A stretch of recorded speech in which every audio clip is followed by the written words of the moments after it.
The day before our engagement, my boyfriend accompanied his first love, Lucy, to meet her parents.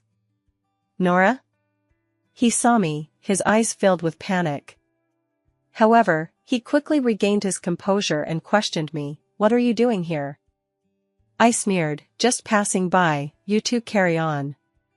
Lucy's mother smiled and inquired, "Jason, who is this?" "A friend," he replied. After leaving the cafe, I wandered aimlessly along the street. Jason did not follow me or even send an explanatory message, until the overcast sky and muffled thunder brought me back to reality, prompting me to take a taxi home. I gave a bitter smile, realizing that tomorrow was meant to be our engagement day, yet Jason had taken his first love, Lucy, to meet her parents, confirming his inability to let her go. Upon returning home, I collapsed onto the bed, burying my face in the pillow. On the bedside table rested the engagement ring intended for tomorrow, embedded with a small diamond. I preferred diamond rings, but Jason had argued they were not a good investment and urged me to buy a gold one. Now, he had purchased a diamond ring himself, inscribed with love inside, yet I could not cry, my mind haunted by the image of Jason embracing Lucy with a mocking gaze directed at me.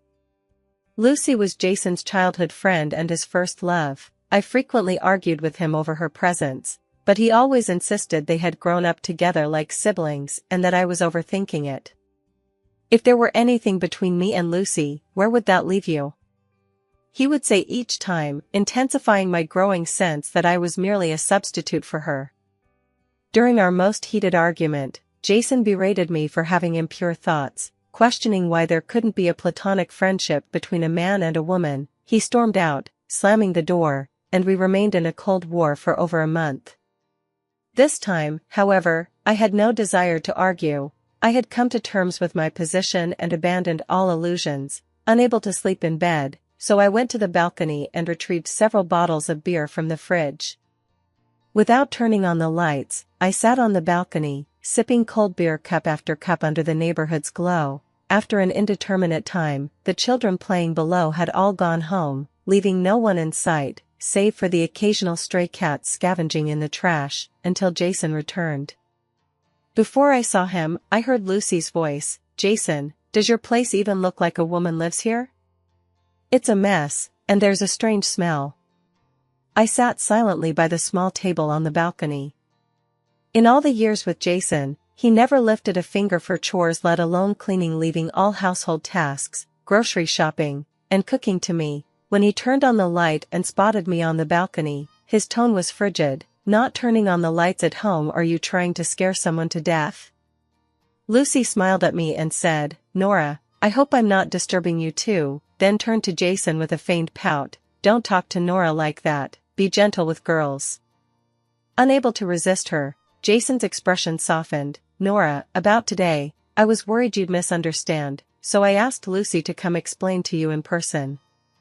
Lucy smiled sweetly, taking my hand. "Yes, Nora, my parents are pushing me to find someone, and I wanted to brush them off. They'd suspect a random man, but since Jason and I grew up together, they trust him, so I asked him for this favor." Blinking her beautiful eyes with utmost innocence, she made it seem that any harsh words from me would be my fault. "Nora, you don't mind, do you?"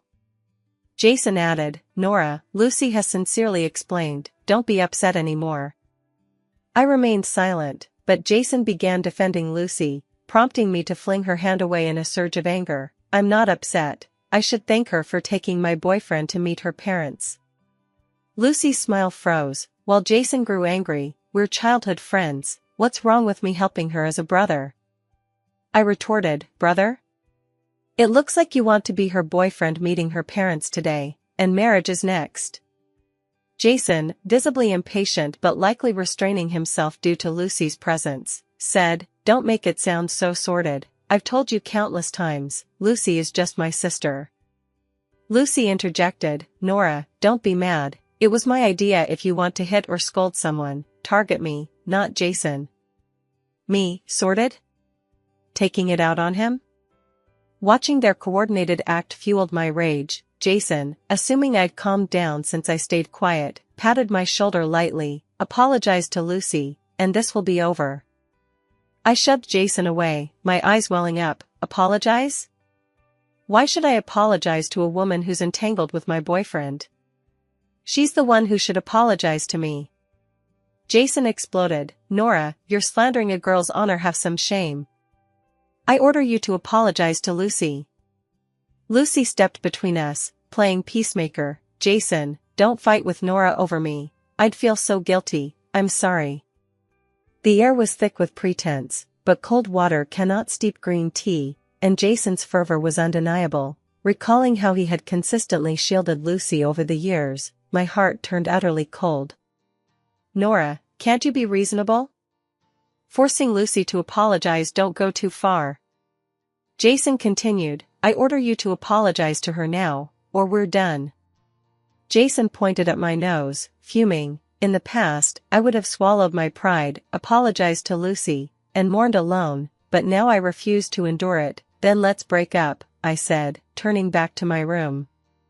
I heard Lucy's voice from outside, dripping with grievance. Jason, don't be rash. You and Nora were fine. Breaking up over me would make me so sad. How could it be your fault? Don't overthink it, she's just petty, Jason said, nearly grinding his teeth when mentioning me. Humph, let her cool off overnight. By morning, she'll beg to reconcile. I'll take you home. Soon after, I heard the door close. My heart settled into complete calm, but I wouldn't plead for reconciliation as Jason predicted. The university version of me might have, but time reveals true character, and I had matured. At university, Jason was the student council president, handsome and academically outstanding. I was one of many girls infatuated with him, working under him in the council, where we grew acquainted. During a social event, Jason got drunk and vomited on me, yet I cared for him without complaint. Sobering up, he apologized and bought me a new dress as compensation, my first gift from him, which thrilled me so much that I impulsively confessed my feelings.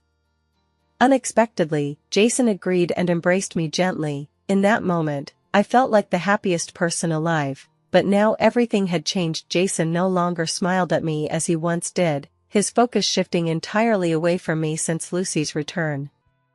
I removed the engagement ring from my finger and placed it back in its box. Having resolved to leave the past behind, I should also relinquish what tethered me, so I returned home alone that night. That night, I threw myself into my mother's arms, sobbing uncontrollably. She comforted me by patting my back as if I were a baby, while my father, frowning, sent messages and made calls to cancel the engagement banquet. Neither asked questions, standing by me unconditionally. I slept soundly at home. No one messaged me except my best friend, who didn't pry but simply assured me she'd be there anytime I felt down. Without waiting for her, I promptly bought a plane ticket to her city, staying there for a week. Jason sent no messages, likely assuming I was sulking, as we'd had cold wars before. Previously, I'd always been the one unable to hold back, initiating reconciliation. Jason surely thought I'd foolishly apologize again, allowing him to parade me before Lucy and crush my dignity. This was the first time I didn't reach out, and I doubted I ever would again. I had retreated and endured too often in the past, loving him deeply and always being the first to yield after our fights. He seemed to relish keeping me under his thumb. My best friend had warned me that I was acting like a simp. I'd laugh naively, saying, "You don't know how good Jason is to me. Our love is mutual." In hindsight, I was utterly blind and foolish. After enjoying myself, I landed to find several missed calls and over a dozen messages on my phone, all from Jason. I ignored them, only to find him at my door when I got home. Upon seeing me, Jason erupted, treating the place like his own. "Nora, you've been gone so long. Do you even care about this home anymore? Did you consult me before canceling the engagement banquet? Do you know how humiliating it was when relatives came to my house?" The latter part mattered most. I had embarrassed him. I sneered. "The engagement banquet? Let Lucy take my place. She'd probably be eager to help." Jason froze, caught off guard by my words. "Can't you stop being so unreasonable?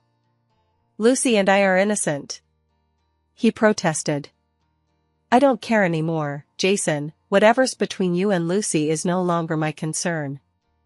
In those days, I hadn't entirely stopped hoping for a call from Jason, but he never reached out. Meanwhile, Lucy's Facebook updated frequently with photos of them at bars, her leaning ambiguously against him, beaming with joy.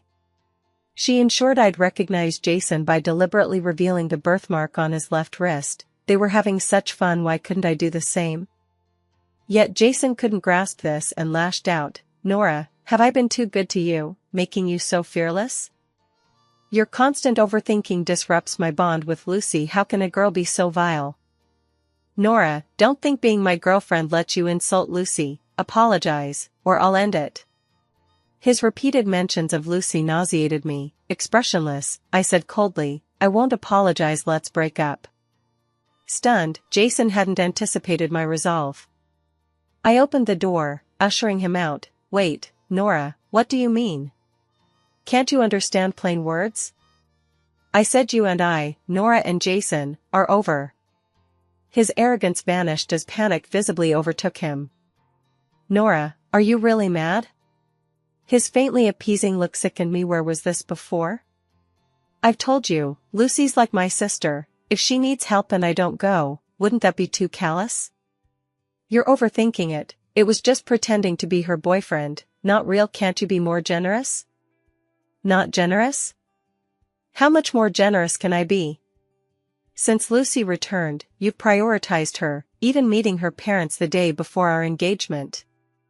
Who really ruined the engagement banquet? You know the truth." Unable to hold back, I roared at Jason, my voice startling my parents, who emerged from their room with changed expressions upon seeing him.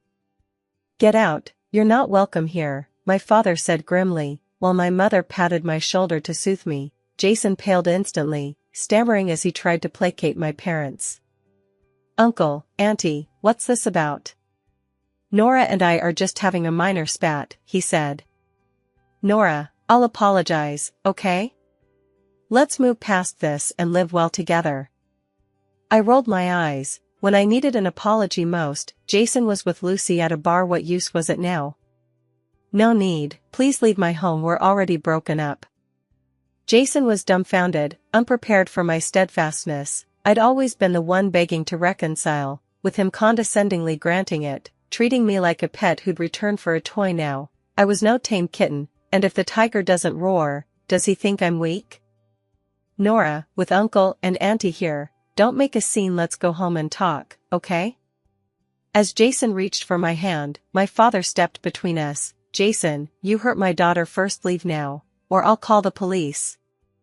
Jason's face shifted instantly, his eyes darting between me and my parents. "Uncle, Auntie, it's just a small issue between Nora and me. Perhaps you elders shouldn't get involved in young people's matters." I could bear it no longer. Good manners were wasted on such shamelessness. "Jason, have some shame. A small issue? How would you feel if I brought a man home to meet my parents? My family arranged the engagement banquet, and the day before, you were with Lucy's parents. My 50-year-old father had to humbly call everyone to cancel. Did you ever consider us?" Jason was stunned, stammering incoherently. After a pause, he hastily offered an excuse. You should have told me about canceling the banquet, we could have figured it out together." So it was all my fault. Jason never reflected, only deflected. "You know, I'm swamped with work. I even forgot which day the banquet was." Busy with work? Yet he found time to meet Lucy's parents. He never valued me, suppressing what I liked and embracing what I despised. Lucy studied abroad for 4 years, and on her return, he was ecstatic, cooking a lavish feast of her favorite dishes at home. In all our time together, he never cooked for me. He fulfilled Lucy's desires but stifled mine. Now I realized I'd been profoundly manipulated by Jason. My father expelled him from our home. In my 20s, I couldn't keep living at home under my parents' care. After finding a new place, I returned to pack my clothes. Inserting the key to find the lock unchanged, I sneered. Opening the door, I saw Jason tidying up, both surprised and delighted. "You're back, Nora?" The house had transformed significantly, finally reflecting my tastes. I loved plants, and the once bare balcony now brimmed with greenery. I preferred fabric sofas, and Jason had replaced the wooden one. Everything matched my initial vision. but Jason himself had changed.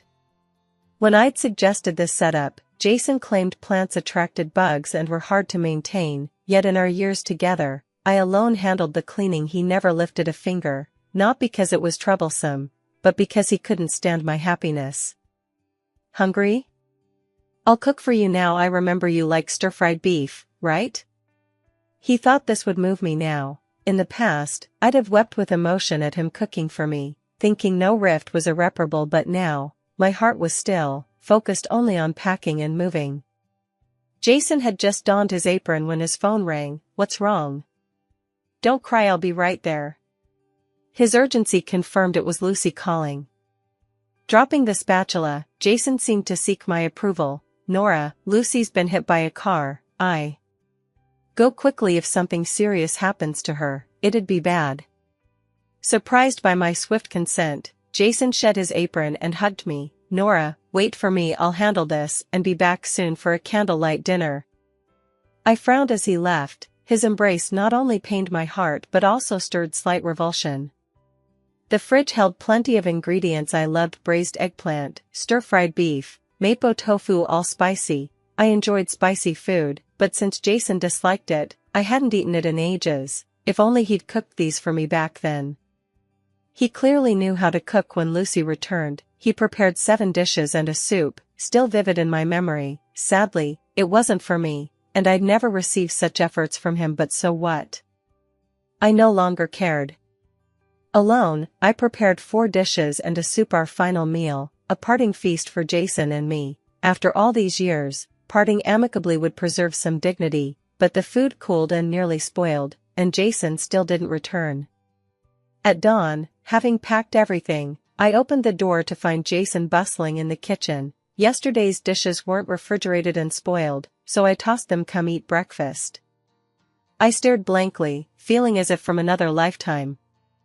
While living together, I'd fantasized countless times about Jason making me breakfast, but it was always me. Even then, he'd refuse to eat, complaining it was bad or too repetitive. One day, he dashed out without breakfast. Soon after, I saw Lucy's Facebook: 2 heart-decorated cappuccinos and desserts on the table. Lucy ensured I'd know it was Jason treating her, deliberately showing his wrist in the photo. Indeed, spoiled things should be discarded. Rotted relationships, too, must be severed promptly. I didn't touch the breakfast, timing my best friend's arrival. Jason opened the door, puzzled yet smiling. Isn't this Selena? Here for Nora? Had breakfast? Come in. His warmth was uncharacteristic. Since when did he respect my friends? Selena ignored him, nodding politely before turning to me. Babe, packed yet? Security won't let us linger. Let's go. Jason asked. Packing what? Nora, where are you going? Bewildered and seeing the 2 suitcases behind me, Jason panicked further. This isn't my home, I'm moving out. Goodbye. I handed one suitcase to my friend and pulled the other. Jason grabbed my hand, eyes brimming with confusion. Why move out for no reason? Look, I got you the succulents you like. Pointing to the balcony, he tried to pull me over. I shook him off, asking my friend to take the suitcase downstairs first. After she left, Jason blocked my path. What's wrong? Why move out? Still mad about last time or last night? I had no choice. Yesterday Lucy was hit by an electric bike and couldn't even register herself. I couldn't leave her alone at the hospital, could I? Besides, I asked you, and you agreed I could go, didn't you? Jason always had endless excuses for Lucy. He was helpless. For me, he expected endurance. Could I endure? Not anymore. I was fed up. Jason, don't be shameless. I want to part amicably, but you're forcing me to curse you? I pushed him aside and reached the entrance, but Jason rushed to block the door. If you want a temporary split, fine, but I won't allow a breakup. His eyes reddened. I'd never seen him so unhinged. Would he cry for me? But who cared now? Breaking up is my right. You don't get to forbid it. Who are you? Jason, I endured because I loved you before. Now, I don't. I didn't want to rehash Lucy. He'd just say I was overthinking nor point out his faults. He'd only deflect, promising to change next time. but he couldn't. I'd given him countless chances. No. How can this be? Jason lost control, shouting with red eyes, tears imminent. He gripped my shoulders, staring in disbelief. You're joking, right? Frowning, I looked at him coldly. You're hurting me, Jason. He released me abruptly, standing like a startled pup, face full of disbelief. I stepped past him, dragging my suitcase. He chased after, shouting my name. Didn't you say you'd love me forever? Does that mean nothing now? You also promised we'd get engaged, yet you went to meet Lucy's parents. The elevator arrived, and I left expressionlessly. Jason didn't follow further.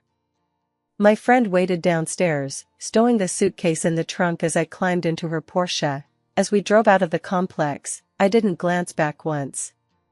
Soothing music played in her car. Gazing out the window, I couldn't hold back tears, not for the breakup, but for my liberation. After years of Jason's unconscious mental control, I could finally embrace my new life openly. I resigned from my job, and my friend took a week off to stay with me. After so many years with Jason, parting without some inner turmoil was impossible. I couldn't define my feelings, a mix of relief and breakup sorrow. She ordered heaps of my favorite Sichuan dishes. With Jason, even hot pot outings meant tomato broth. He found spice irritating, insisting on a separate pot if I chose a split one. In all those years, I couldn't even freely pick a dual flavor pot. She brought beers, urging me to indulge. As we ate and watched movies, her face darkened while scrolling her phone. Damn, Jason's shameless. You leave, and he runs to Lucy, pretending to be devoted? I didn't care to look. Jason could marry Lucy now, and it wouldn't matter to me. Seeing my indifference, she dropped it, shifting topics. What about work? You can't go back to the old place. It's too close to Jason's company.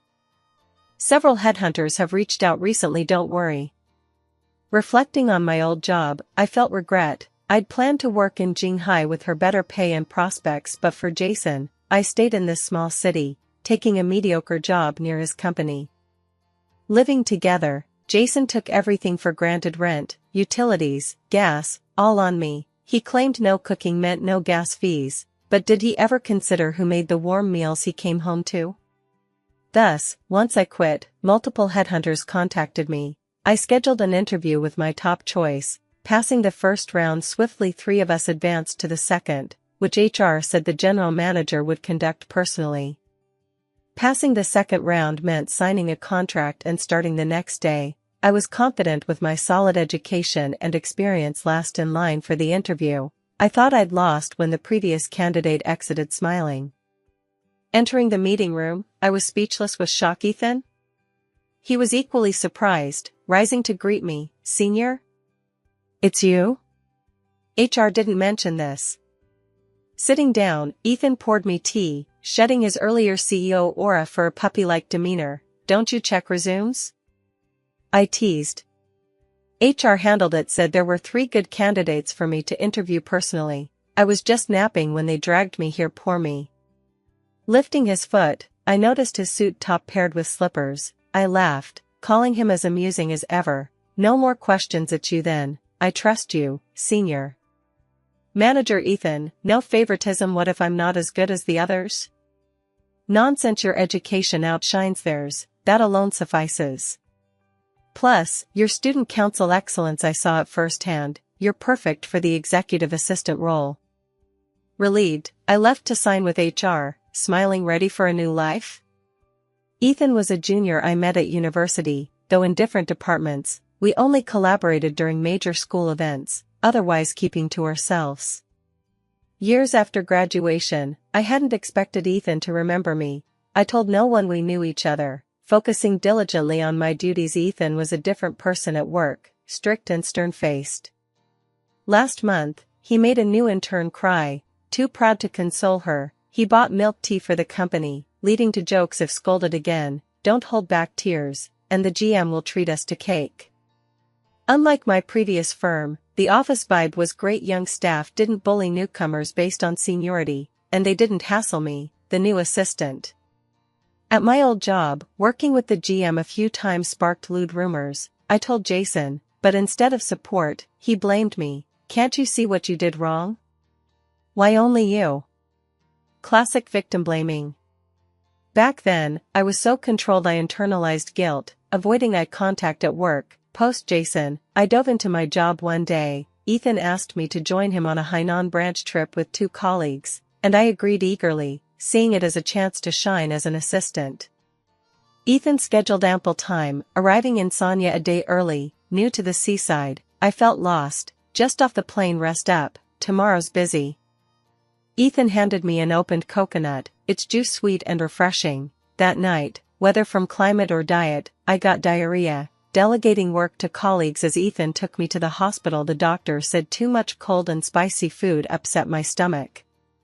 Rare for you to slip up like this, senior, he said. I'm not superhuman, I replied with a wry smile, and stop calling me senior, just use my name. After pondering, he asked tentatively, can I call you Nora?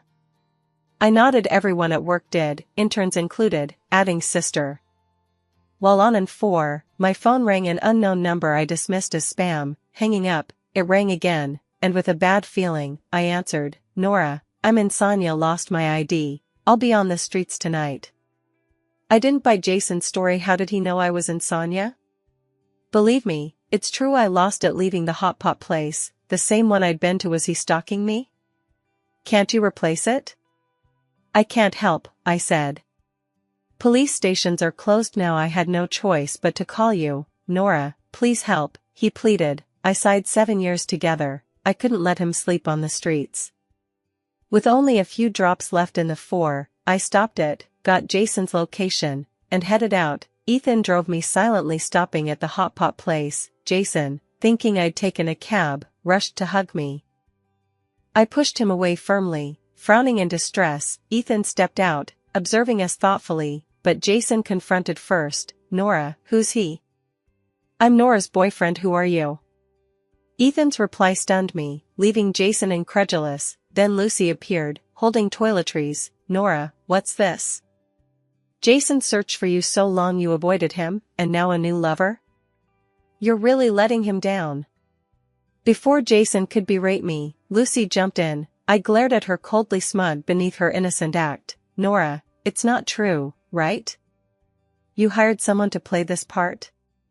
As Jason moved to grab me, Ethan stepped between us. Sir, whatever you had with Nora before, she's my girlfriend now, show some respect. Lucy couldn't stay quiet, sniping at Ethan. Jason's done so much for Nora. What do you, an outsider, know? Not content, she turned to Jason, holding his hand. See, Jason? I told you Nora's cunning, never cared for you, you've been so good, and she's ungrateful, heartless. Jason yanked his hand free, roaring at her, shut up.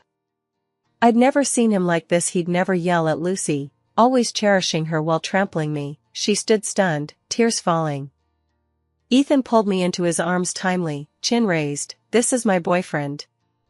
I met Jason's gaze firmly. He looked thunderstruck, eyes red, glaring at Ethan with gritted teeth, yet facing me with reluctance. Ethan led me to the car. I didn't care about Jason anymore, heading straight to the hotel. If you minded what I did, I'm sorry. I shook my head quickly. Not only did I not mind, Ethan had helped immensely. Without him stepping up, I couldn't predict Jason's actions. Ethan sighed. Was that Jason?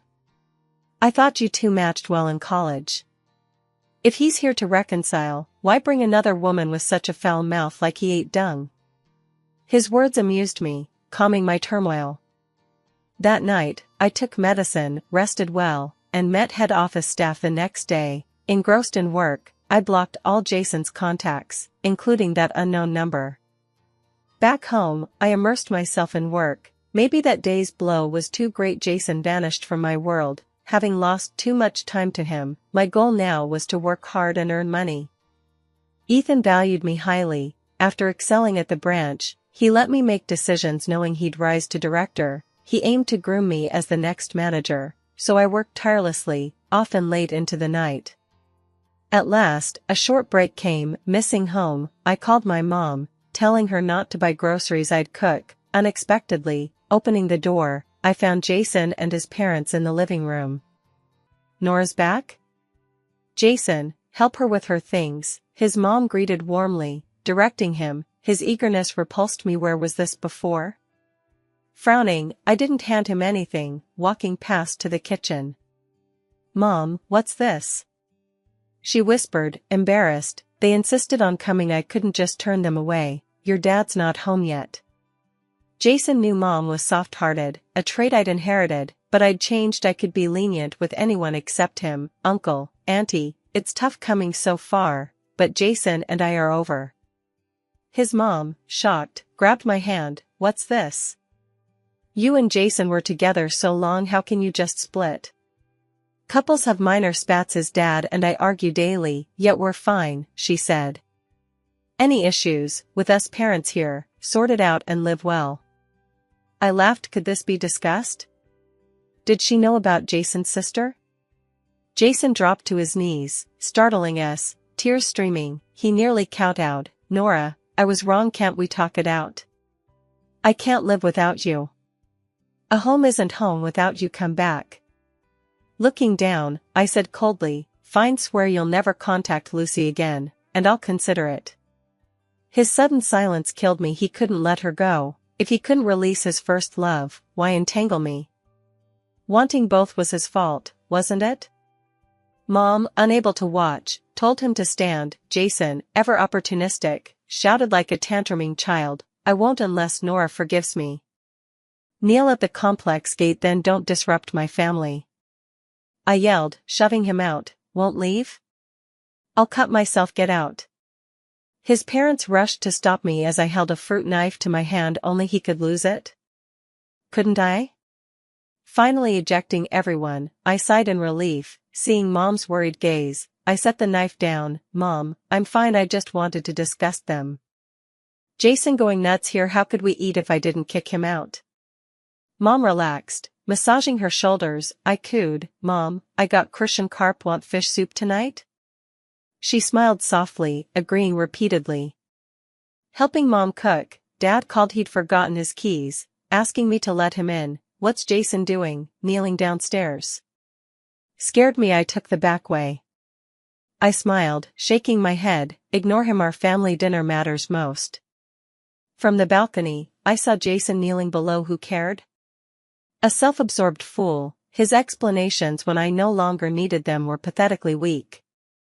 I'd long stopped caring. As dinner finished, a call came. Senior, you've worked so hard lately. I'd like to treat you to a meal. Where are you? Gazing at the laden table, I smiled into the phone. Come to my place today. Taste your senior's cooking first.